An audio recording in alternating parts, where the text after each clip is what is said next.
మహబూబాబాద్ జిల్లా కురువి మండల కేంద్రంలో రేపు జరగబోయే మహాశివరాత్రి పర్వదినం సందర్భంగా కురువి ఎంపీడీఓ వీరబాబు, తహసీల్దార్ సునీల్ కుమార్ మాట్లాడుతూ శ్రీ భద్రకాళి సమేత వీరభద్రస్వామి బ్రహ్మోత్సవాలకు జిల్లా కలెక్టర్ ఆదేశాల మేరకు వివిధ శాఖల అధికారులు సమన్వయంతో శ్రీ భద్రకాళి సమేత వీరభద్రస్వామి కళ్యాణ బ్రహ్మోత్సవాల కార్యక్రమాలను భక్తులకు ఎక్కడ ఎలాంటి అసౌకర్యాలు కలగకుండా చూడాలని కోరారు. అలాగే ఆలయ ఈవో సత్యనారాయణతో కలిసి సమీక్షించారు. మహాశివరాత్రి సందర్భంగా వీరభద్రస్వామి కళ్యాణం 16వ తారీఖు నైట్ జరుగుతుంది. కాబట్టి దీనికి సంబంధించి మొత్తం కురువి గ్రామ పంచాయతీ మొత్తాన్ని కూడా 15 సెక్టార్లుగా విభజించి ఈ శానిటేషన్ సిబ్బందిని కానీ, పంచాయతీ కార్యదర్శులను కానీ, డివిజన్ స్థాయి అధికారులు, జిల్లా స్థాయి అధికారులు కూడా వాళ్ళు మన జిల్లా కలెక్టర్ గారి ఆదేశాల ప్రకారంగా అందరినీ కూడా సిబ్బందిని వేయడం జరిగింది. దీంట్లో అన్ని ఏర్పాట్లు కూడా ఈ సెక్టార్లు అన్నింటిలో కూడా శానిటేషన్ చేయించడం జరిగింది, లైటింగ్ ఏర్పాటు చేయడం జరిగింది. తర్వాత ఈ రోడ్ డైవర్షన్ సంబంధించి కూడా ఏర్పాటు చేయడం జరిగింది.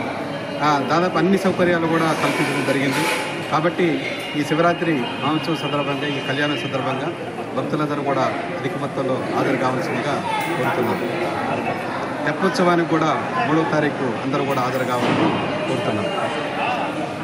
ఇంకా 1వ తారీఖున తెప్పోత్సవం జరుగుతుంది, 3వ తారీఖున రథోత్సవం జరుగుతుంది.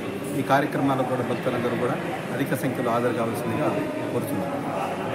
అండి, ఈ మహాశివరాత్రిని పురస్కరించుకొని మన కురువి గ్రామంలోని వీరభద్రస్వామి సన్నిధిలో రేపు 26వ తారీఖు శివరాత్రి ఏర్పాట్లు చేయడం జరిగింది. ఇట్టి కార్యక్రమానికి మన జిల్లా కలెక్టర్ గారి ఆదేశానుసారము అన్ని పంచాయతీ సిబ్బందితోటి మరియు అన్ని డిపార్ట్మెంట్ల కోఆర్డినేషన్ తోటి ఏర్పాట్లు చేయడం జరిగింది. 26వ తారీఖు నైటు భద్రకాళి అమ్మవారి కళ్యాణోత్సవం జరుగును.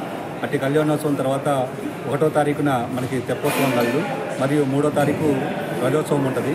కావున ఇటు కార్యక్రమానికి జిల్లాలోని ప్రజలందరూ హాజరై ఇటు కార్యక్రమాన్ని మంచి విజయవంతం చేయవలసిందిగా కోరనైంది. ఈ కార్యక్రమాన్ని పురస్కరించుకొని అన్ని ఏర్పాట్లు చేసి భక్తులందరికీ సౌకర్యంగా ఉండే విధంగా భక్తులు కూడా వస్తుంటారు, అదేవిధంగా ప్రజాప్రతినిధులు కూడా వస్తుంటారు. కాబట్టి మనకి ఎమ్మెల్సీ ఎన్నికల నేపథ్యంలో మోడల్ కోడ్ ఆఫ్ కండక్ట్ ఉంది. కాబట్టి ఆ నిబంధనల ప్రకారంగా ఎవరు రాజకీయ ప్రచారాలు కానీ, తర్వాత రాజకీయ ప్రసంగాలు కానీ, తర్వాత పోస్టర్లు కానీ, రాజకీయ నాయకుల పోస్టర్లు కానీ, ఫ్లెక్సీలు కానీ ఎటువంటివి కూడా ఈ ఏరియాలో కూడా పెట్టొద్దని చెప్పి భక్తులందరినీ కూడా నేను కోరుకుంటున్నాను. ఆ నిబంధనలకు లోబడే ఎవరైనా ఇక్కడ ప్రవర్తించాలి అని నేను అందరిని కూడా కోరుకుంటున్నాను. ఆ విధంగా సహకరించాలని అందరూ కూడా భక్తులందరూ కూడా కోరుకుంటున్నాను.